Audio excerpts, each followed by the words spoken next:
frase tendría que estar pegada a lo último del versículo 60 del capítulo 7, porque es como una terminación, ¿verdad?, de lo que sucedió allí en torno a la muerte de Esteban. Mientras a Esteban le sucedían estas cosas, él murió, durmió, y allí estaba Saulo, que consentía en su muerte. Y a partir de ahí hay como un efecto, ¿verdad?, de lo que estaba sucediendo allí. En aquel día hubo una gran persecución, dice, contra la iglesia. El texto que tenemos delante de nosotros, que hemos leído, del versículo 1 al 8, se divide en dos partes, para que podamos tener así un cierto bosquejo y sea más entendible para nosotros. Primero muestra lo que nosotros podríamos llamar el inicio de la gran persecución contra la iglesia cristiana, de los versículos 1 al 3. Aquí tenemos a la iglesia sufriendo, siendo perseguida con motivo de la muerte de Esteban. Se levantó allí una tormenta muy fuerte, la cual obligó a muchos a salir de Jerusalén. Y en segundo lugar tenemos el resultado inesperado, tal vez para esos líderes religiosos que ellos pensaban que iban a detener esto, pero sin embargo la iglesia expandiéndose, particularmente mediante el ministerio de un diácono llamado Felipe, llevando el evangelio a Samaria, y así muchos otros también se dispersaron y fueron llevando la palabra de Dios en otras regiones, versículo del 4 al 8. Entonces vemos allí la causa de la persecución. ¿Cuál fue? La persecución comienza, hermanos, en el mismo día en que Esteban fue apedreado.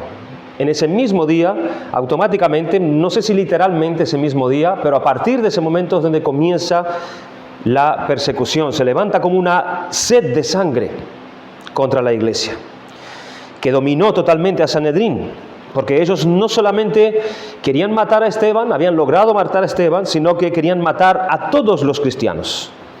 Todos aquellos que estaban en Jerusalén, que pensaban como Esteban, debían ser exterminados. Los líderes religiosos querían exterminar por completo esa llamada secta de los nazarenos, como ellos la llamaron, siendo este uno de los nombres que se le dio al cristianismo en ese momento. Entonces la intención era acabar con esta corriente por completo. Estaban sedientos de sangre. Uno habría pensado quizás que las oraciones que Esteban hizo en el momento que él estaba sufriendo su martirio hubiese ablandado a estas personas, hubiesen de alguna forma convencido en sus mentes algo acerca de Dios, acerca del cristianismo, hubiesen cambiado su opinión acerca de los cristianos, pero al parecer no lo hicieron, sino que aún estaban más exasperados y decidieron seguir su racha, y sus corazones estaban en ellos entregados enteramente a hacer solamente el mal.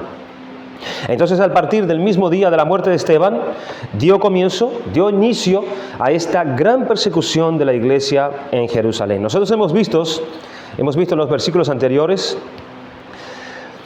una muestra de esa persecución, pero a través de los apóstoles, a través de los líderes de la iglesia, ¿no? Donde los prenden, luego los soltaron, pero aquí la persecución, hermanos, se trata de prender y matar. No es prender y soltar, vayan y obedezcan ahora. No, es prender y matar. Esa era la orden, para exterminar por completo esta secta. Ya no es solamente a los apóstoles propiamente, sino que ahora es a toda la iglesia. Por eso es llamada, allí en este versículo primero, se levantó una gran persecución. No era una persecución inferior, era una gran persecución. Y es importante mencionar que la iglesia en ese entonces estaba conformada, hermanos, por una cierta cantidad de 7.000 y 8.000 personas. No eran pocas personas. Estaban allí en Jerusalén, todas estas personas. Y esta persecución fue hecha seguramente por el propio capitán del templo, ¿sí?, por la guardia del templo, aunque la nación de Israel estaba sometida al ejército romano, eran los que gobernaban la región, allí estaban los romanos, pero también es cierto que los judíos tenían su propio cuerpo militar, ellos tenían su propia policía local, eran los defensores del pueblo, eran los defensores de los líderes religiosos. Y con la orden del Sanedrín, este cuerpo comenzó a activarse, comenzó a operar y comenzó a perseguir a los cristianos para prenderlos y matarlos. Y esta gran persecución de la iglesia entonces dio lugar a ciertas cosas, a algunas cosas. La primera cosa que dio lugar a esta persecución fue la dispersión de los creyentes, la dispersión de los cristianos. Dice el versículo 1, todos fueron esparcidos por las tierras de Judea y de Samaria, salvo los apóstoles. Entonces vemos que el primer efecto que surgió después de la persecución es que los creyentes huyeron, comenzaron a huir de Jerusalén. Hermanos, hay historias que nos pueden hacer creer que el sentir del creyente cuando se levanta la persecución es dejarse atrapar para poder testificar por Cristo a través de su muerte, ¿verdad? Pero eso no es lo que nosotros vemos en la Biblia. El mismo Señor Jesucristo evitó su muerte durante muchas ocasiones, porque no había llegado su hora, dice la Escritura. Entonces nosotros vemos a estos cristianos aquí que ellos no querían morir a causa de la persecución. No era su intención.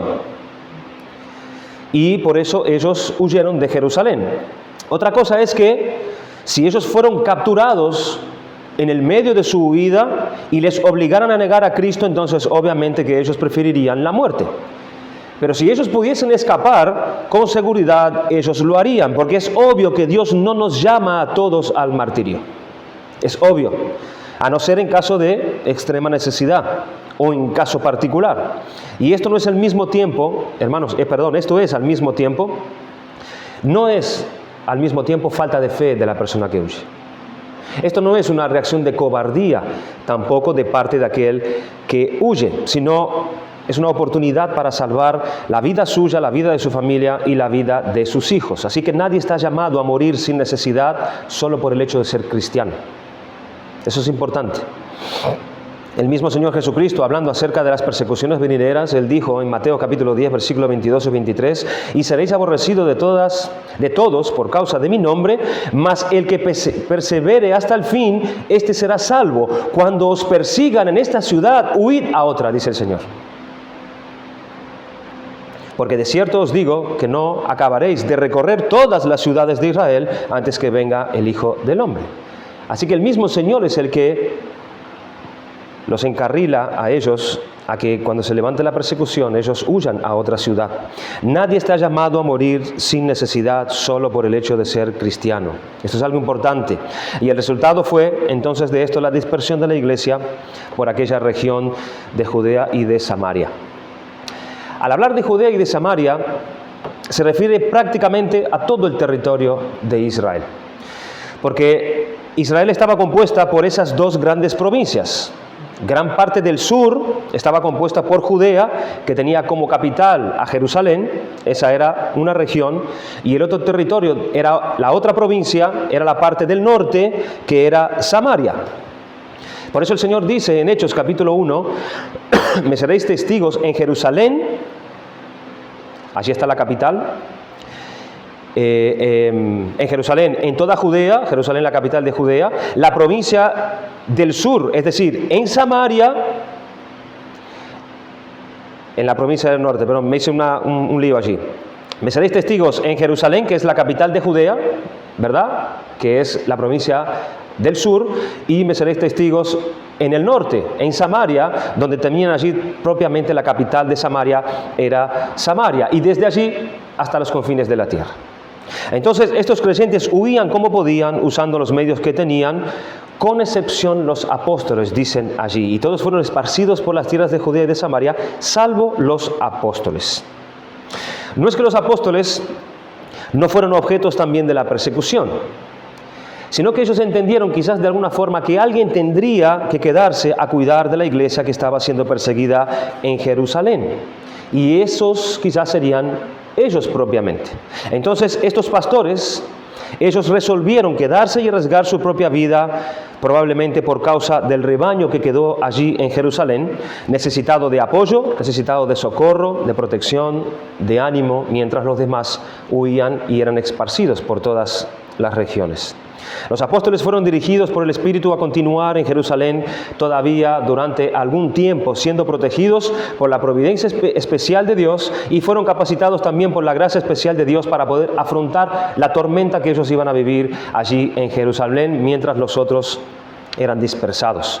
Entonces vemos, hermanos, que el primer efecto de la persecución no fue que los líderes de la nación esperaban, no sucedió lo que ellos esperaban, sino que los cristianos, antes que quedarse amedrentados allí, antes que quedarse acobardados allí, antes que fuesen muertos también allí, no, ellos comenzaron a huir y comenzaron a dispersarse por toda Judea y por toda Samaria. Hay un detalle acá en el versículo 2 que dice: y hombres piadosos llevaron a enterrar a Esteban e hicieron gran llanto sobre él. ¿Quiénes eran estos hombres piadosos? Estos hombres piadosos bien podían ser cristianos temerosos de Dios. Cuando Lucas dice que ciertos hombres devotos sepultaron a Esteban, está insinuando que esto tuvo lugar pocas horas después de la muerte de Esteban. Es decir, la persecución aún no había comenzado, por lo que los cristianos temerosos de Dios quizás pudieron enterrar, quizás pudieron ellos dar ese oficio de sepultura a Esteban y hacer allí este duelo por él. Por eso decimos que quizás no fue automáticamente, sí fue después, pero quizás hubo un tiempo hasta que estos cristianos pudieron darle y hacer este duelo por Esteban. El entierro lo hicieron en el mismo día porque los judíos no permitirían que un cadáver profanara la tierra de Jerusalén. O bien podría ser también judíos piadosos. Quizás no fuesen cristianos. Quizás fueron judíos piadosos como Cornelio, o como José de Arimatea, o como Nicodemos, hombres judíos que estaban enteramente abiertos al Evangelio, ¿verdad? Y que lo hicieron para mostrar que ellos no se avergonzaban de la causa por la que sufrió Esteban, ni temían tampoco la ira de aquellos que eran enemigos de Esteban. O que lo hicieron también para poder mostrar el gran valor y estima que tenían hacia este siervo fiel de Jesucristo, este primer mártir de la iglesia, cuya memoria sería siempre preciosa para ellos, y procuraban entonces honrar a aquel que Dios había honrado. La ley decía, el Talmud enseñaba, que por ningún criminal ejecutado por la vía del apedreamiento debía darle sepultura. Eso lo decía la ley, porque los criminales por lo general eran echados a una fosa común, o eran echados a aquel vertedero donde eran allí comido por los perros. Ni mucho menos se hacía duelo por ellos, ni lamentación por ellos. Pero aquí vemos a estos hombres que estaban desafiando la ley, desafiando a los gobernantes, y le dieron un entierro digno e hicieron gran llanto sobre él. Pensando en Cristo, sucedía algo similar. Cristo hubiera terminado, el cuerpo de Cristo hubiese terminado en una fosa común o en el vertedero comido por los perros, si la providencia de Dios no hubiera enviado a José de Arimatea y a Nicodemo para darle aquella sepultura, aunque nosotros entendemos que ya todo estaba predestinado por Dios que fuese así. Pero aquí vemos a estos hombres piadosos actuando valientemente, tomando el cuerpo de Esteban y dándole una sepultura digna. Pero el foco ahora se encuentra en el versículo 3, donde nosotros vemos esa persecución particular de la mano de Saulo de Tarso. Dice, y Saulo, otra versión dice, pero Saulo, como haciendo un contraste con aquellos hombres piadosos que lloraron la muerte de Esteban, estos hombres por un lado, pero Saulo, sin embargo, Pablo la asolaba, dice, Saulo la asolaba, y consentía en la muerte de Esteban como de los demás cristianos. Es interesante aclarar, hermanos, que este consentía en su muerte, que nos dice el versículo 1, significa consentía con deleite. Literalmente, esa es la traducción.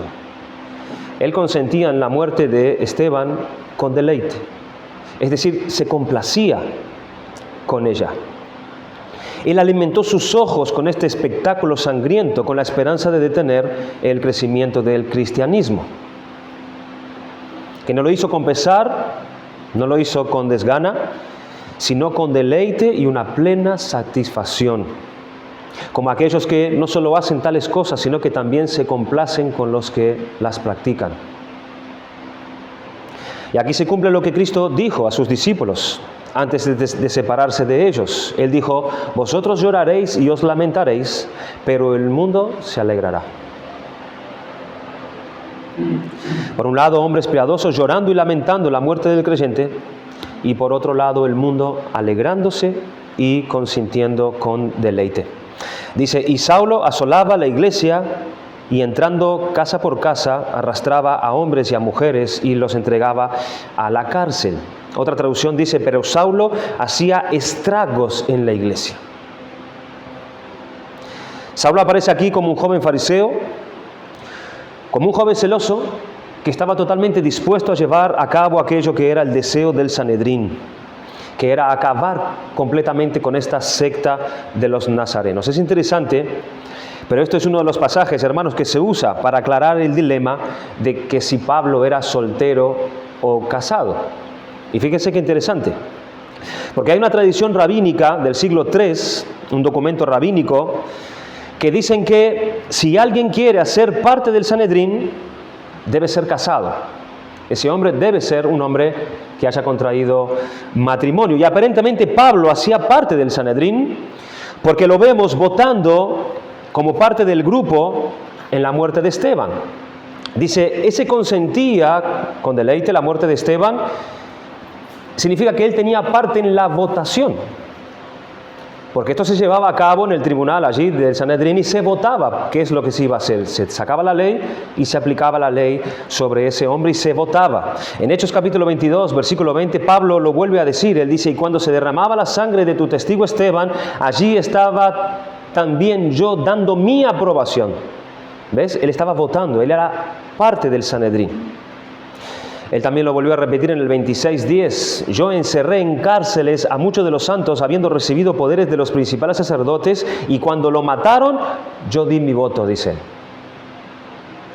Entonces, si este documento del siglo III, si esa fuente rabínica es cierta, que dice que para ser miembro del Sanedrín un hombre debe ser casado, entonces Pablo era un hombre casado, por ecuación. Pero cuando él dice en 1 Corintios 7, que es mejor que se queden como yo, que no tengo mujer, que soy soltero, que él da a entender que es soltero, probablemente entonces su mujer lo habría abandonado y divorciado cuando él se convirtió al cristianismo. Porque eso es lo que se obligaba a un judío cuando se convertía al cristianismo, y más una persona que es miembro de la sinagoga. Si el cónyuge se convierte a Cristo, entonces era excluido de la comunidad y el casamiento era deshecho a través del divorcio. O quizás su esposa haya fallecido, puede ser también otra posibilidad, no lo sabemos. Entonces, este puede ser entonces el trasfondo matrimonial del apóstol Pablo. Esto puede ser bien posible porque en las cartas, en los consejos que Pablo da, siempre concerniente al matrimonio, Pablo demuestra tener mucho conocimiento acerca de la vida de casado, ¿verdad? Así en 1 Corintios 7, en 1 Corintios 9. Pero esto no es algo del todo cierto. Pero lo que sí es seguro es que Saulo de Tarso era un hombre celoso del judaísmo y sus costumbres, y su idea y deseo era destruir por completo la iglesia, porque él creía sinceramente que eso no era de Dios. Lo creía sinceramente. Y él creía, por otro lado, que lo que él estaba haciendo era lo correcto, que su fe era verdadera y que había que acabar con todo aquello cuanto antes. Y Saulo se convierte entonces en el mayor perseguidor de la iglesia de Cristo. Hacía todo lo que podía para destruirla y arruinarla. No le importaban los daños que él hacía a los discípulos de Cristo, ni sabía cuándo detenerse, porque quería eliminar el evangelio de Israel por completo. Ni su nombre se quedara más en la memoria de Jerusalén. Estaba empleado en la búsqueda de reuniones, de grupos de cristianos, de atrapar a todos los sospechosos que estaban o estuviesen a favor de este camino. Y tal era su celo que dice que él iba de casa en casa, sin problemas para poder abrir ninguna puerta de ningún hogar, ni de noche ni de día, y teniendo una fuerza que lo acompañaba con ese propósito. Así que nadie siquiera podía estar seguro en su propia casa. ¿Se imaginan entonces por qué era aquel temor cuando Pablo se convierte? Dice que los cristianos tenían temor de Pablo cuando Bernabé hablaba acerca de él. Dice el versículo 3 que él arrastraba a hombres y a mujeres y los entregaba a la cárcel. con el mayor desprecio, con toda la crueldad, tanto a hombres como a mujeres, los arrastraba por las calles sin ninguna consideración, si era mujer, si era niño, si era hombre, si era mujer, daba igual, había que exterminar el cristianismo. Y dice que los entregaba a la cárcel, para que ellos fueran juzgados en la cárcel y fueran ejecutados allí, a menos que ellos renunciasen a Cristo, a menos que ellos blasfemaran a Cristo, como él muchas veces trató de obligar a muchos creyentes, como dicen en el capítulo 26, versículo 11. Algunos años después, cuando Pablo ya era convertido, cuando él ya había conocido la verdad, él descubrió la verdad y a través de la verdad él se dio cuenta que él estaba tremendamente equivocado en aquella época. Él se refiere a esa parte de su vida algunas veces en sus cartas y él habla de ese tiempo, habla de su condición en ese tiempo. Él se refiere a esa parte de su vida algunas veces y a mí me gustaría leer algunas porciones, hermanos, de alguna de sus cartas donde él se refiere a ese momento de su vida. En Hechos capítulo 22, versículos 3 y 4, cuando él se está defendiendo de los líderes, él dice: yo de cierto soy judío, nacido en Tarso de Cilicia, pero criado en esta ciudad, instruido a los pies de Gamaliel, estrictamente conforme a la ley de nuestros padres, celoso de Dios, como hoy lo sois todos vosotros. Perseguía yo este camino, ahí ya está otro título que se le daba a la iglesia también en ese tiempo, hasta la muerte, prendiendo y entregando en cárceles a hombres y a mujeres. Miren cómo él se recordaba, cómo él se declaraba cuando presentaba en muchas partes su defensa o escribía a la iglesia.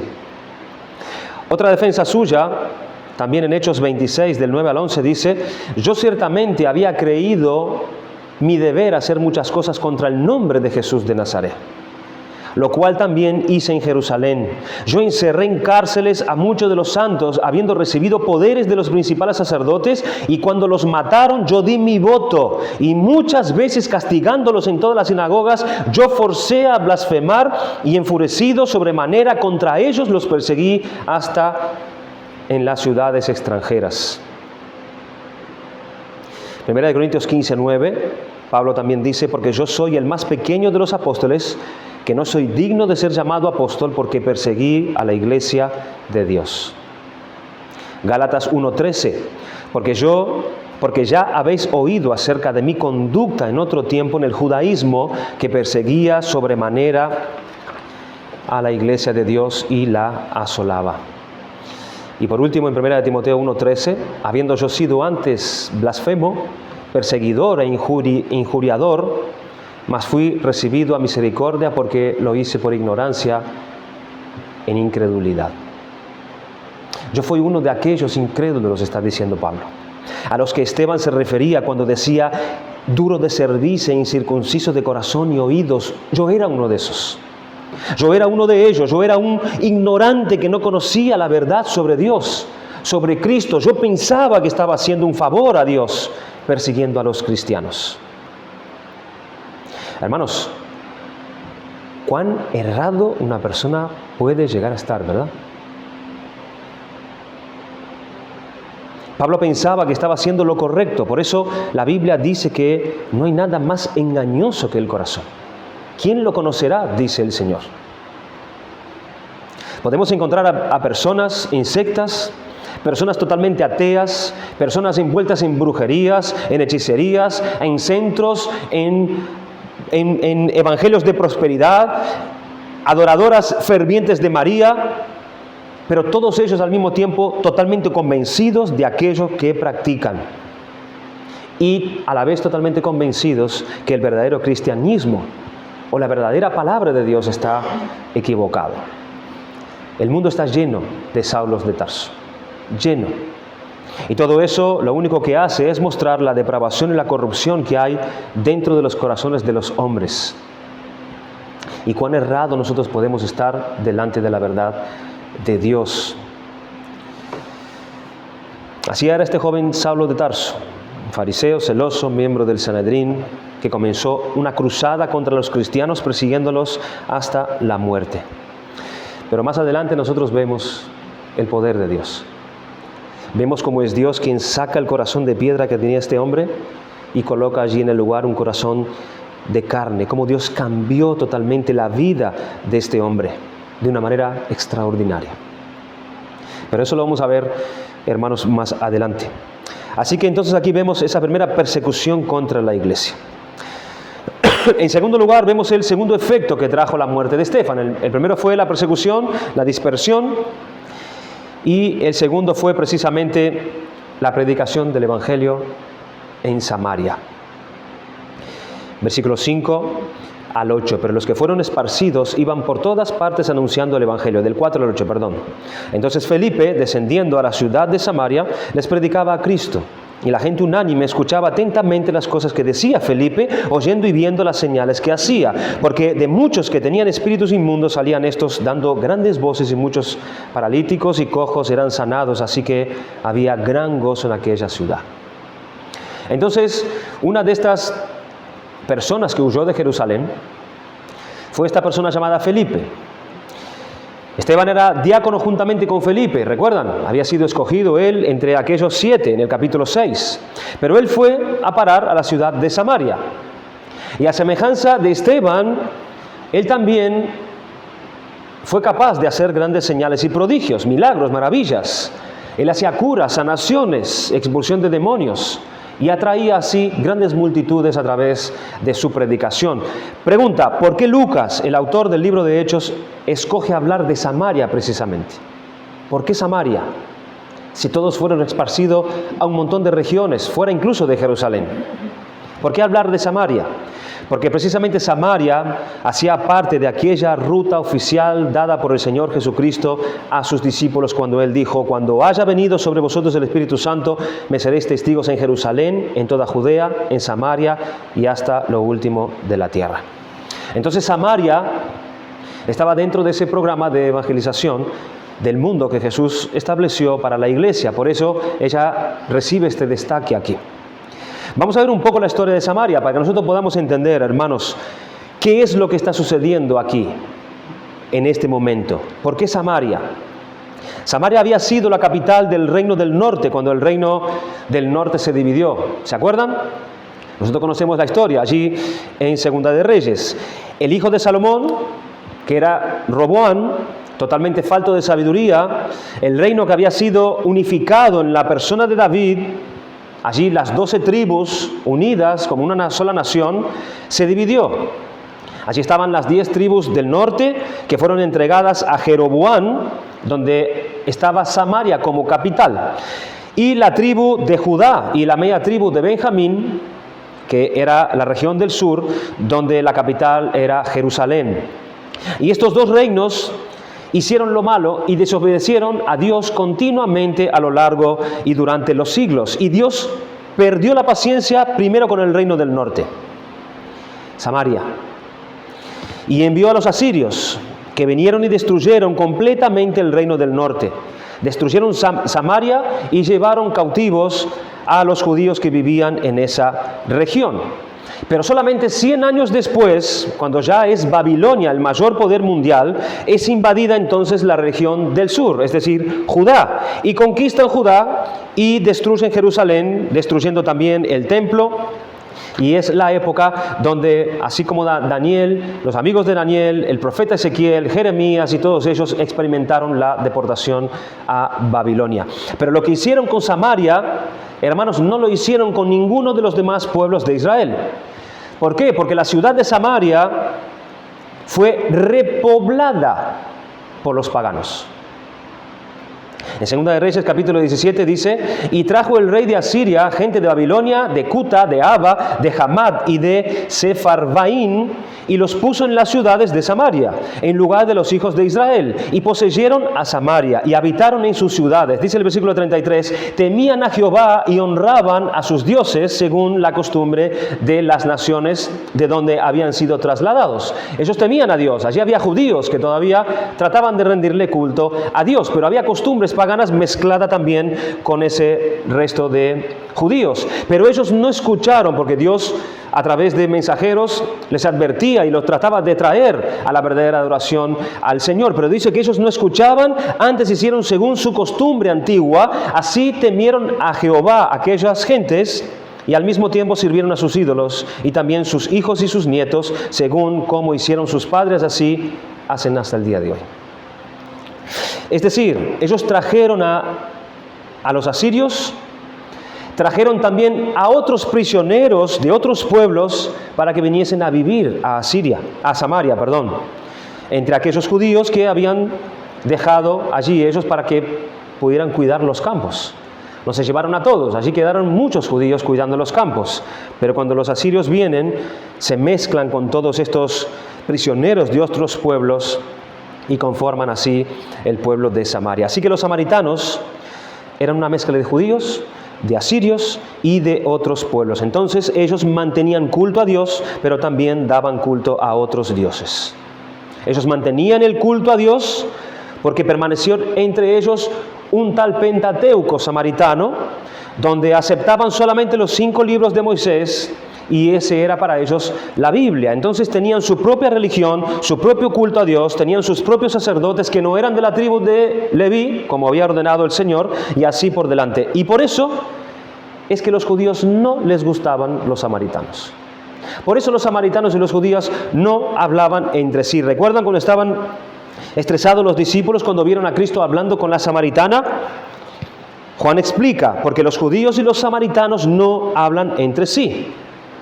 Porque los judíos tenían a los samaritanos como un pueblo mezclado, como un pueblo sintético, un pueblo traidor y un pueblo inmundo, y aún peor que los gentiles. Peor aún que los gentiles. ¿Recuerdan cuando aún los judíos insultaron a Cristo de samaritano? En Juan 8, capítulo 48, dice: contestaron los judíos y le dijeron: ¿no decimos con razón que tú eres samaritano y que tienes demonio? Era un insulto decirle a un judío: eres tú samaritano. Así que, hermanos, ahora medio podemos entender lo que significa que Felipe haya ido a predicar el Evangelio a Samaria. ¿Cómo iba Felipe, o qué difícil iba a ser esto para Felipe siendo judío? Nosotros tenemos que recordar que Felipe era judío, pero era judío de la dispersión, ¿se acuerdan? Que no vivía en Israel. Así que él no tenía tanto prejuicio quizás como un judío que era o vivía allí en Jerusalén. Así que fíjese cómo aún Dios escoge a la persona adecuada para poder hacer el trabajo adecuado. Cuando Pedro tuvo que ir a predicar a la casa de Cornelio, ¿qué pasó? Dios necesitó mandar una visión desde el cielo a Pedro. Hasta en 3 ocasiones necesitó mandar un emisario de parte de Cornelio para llamar a Pedro, para convencer a Pedro que tenía que entrar en la casa de un gentil para predicar el Evangelio. Entonces hay que tener en cuenta, hermano, la gran barrera que había en ese principio. Y los primeros creyentes continuaron con esa barrera que los judíos tenían para que los demás pueblos, o también conforme a los samaritanos, a los gentiles. Por eso Dios tuvo que hacer que ellos salieran de Jerusalén, salieran fuera de Jerusalén. Si no, el Evangelio se hubiese quedado aún en Jerusalén hasta el día de hoy, hermanos. Y el Evangelio no hubiese llegado a ningún sitio fuera de Jerusalén. No hubiese llegado a Fuerteventura, no hubiésemos escuchado nosotros el Evangelio jamás. De modo que la persecución obligó a que la iglesia cumpliera la gran comisión. Y allí está Felipe en Samaria, siendo una ciudad estratégica en el libro de Hechos porque representa esa próxima etapa en la evangelización hacia el mundo entero. Dice el versículo 4, pero los que fueron esparcidos iban por todas partes anunciando el Evangelio. Entonces Felipe, descendiendo a la ciudad de Samaria, les predicaba a Cristo. La doctrina que Felipe predicó era Cristo. Era Cristo. Porque él se opuso a saber otra cosa sino a Jesucristo y a este crucificado.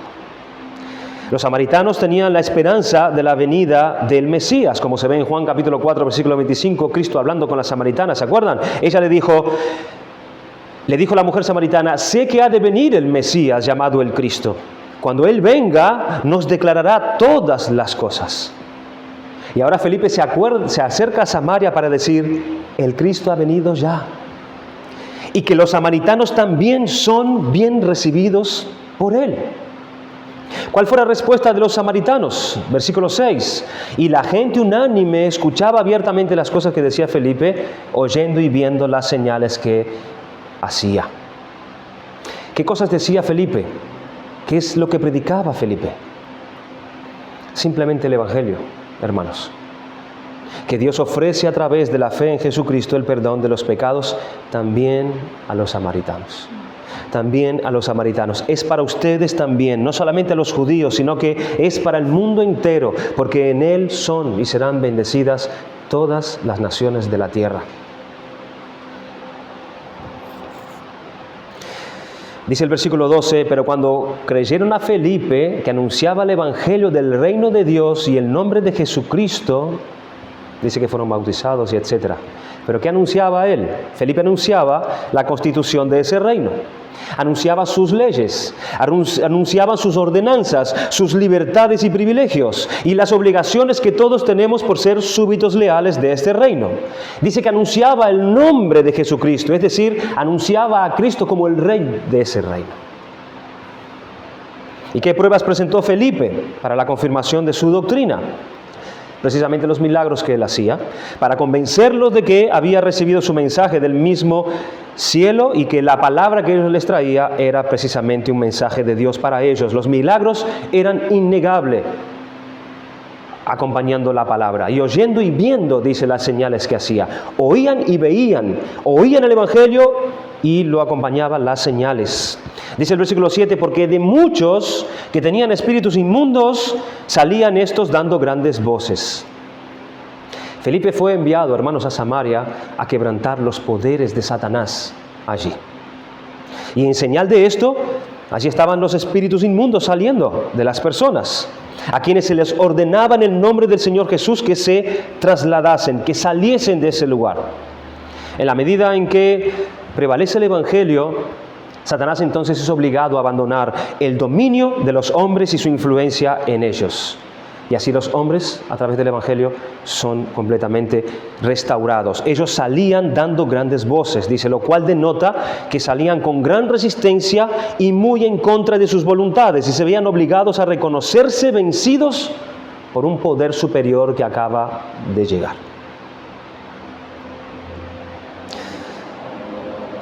Él hacía grandes sanaciones de paralíticos, muchos eran sanados. Hermanos, allí no había simples dolores de cabeza, allí no habían simples dolores de lumbago o algún dolor aquí y allá. Él sanaba situaciones serias que no se podían sanarse a sí mismo. No había médico que sanara eso, dando evidencia entonces de que eso era verdaderamente de Dios. Así que había gran gozo en aquella ciudad. Gozo de los que se convirtieron, gozo de los que fueron sanados, gozo de los que fueron libertados de los demonios, gozo de los parientes, de los amigos, de los familiares. Cada uno se regocijaba en sí mismo. La llegada del Evangelio a cualquier lugar es motivo justo de gozo. Los ángeles anunciaron a los pastores en Lucas 2:10, no temáis porque aquí os doy nuevas de gran gozo que será para todo el pueblo. Así que vemos aquí el gozo como un fruto de la salvación que Dios da. Por eso el rey David, sufriendo por su pecado, él dijo, devuélveme el gozo de mi salvación. El gozo, el resultado de la salvación. Destaco rápido, hermanos, 2 puntos y acabamos. Aquí nosotros primeramente vemos la evidencia del poder de Dios a lo largo de todo el texto. Como Dios cambia a Saulo de Tarso, un fariseo endurecido, perseguidor de la iglesia, lleno de odio contra la iglesia, y Dios cambia su corazón radicalmente. Esto nos tiene que llevar a pensar y a no perder la esperanza de nuestras familias, de esposos no convertidos, de amigos que le predicamos, de familiares que son realmente duros de corazón y que parece imposible que vayan a aceptar. Miren a Saulo de Tarso. Saulo llegó a decir, yo soy el peor de los pecadores, y si Dios salvó al peor de los pecadores, Dios puede salvar a quien quiera, puede cambiar a quien quiera. En segundo lugar, la persecución, hermanos, es la herramienta que Dios usa para el crecimiento de la iglesia. Nosotros oramos por libertad de culto, ¿verdad? Oramos por paz, oramos para que estemos tranquilos, que el Señor nos dé esa tranquilidad para poder predicar, evangelizar, etc. Pero Dios a veces quiere que la iglesia se mueva que la iglesia cumpla con su tarea.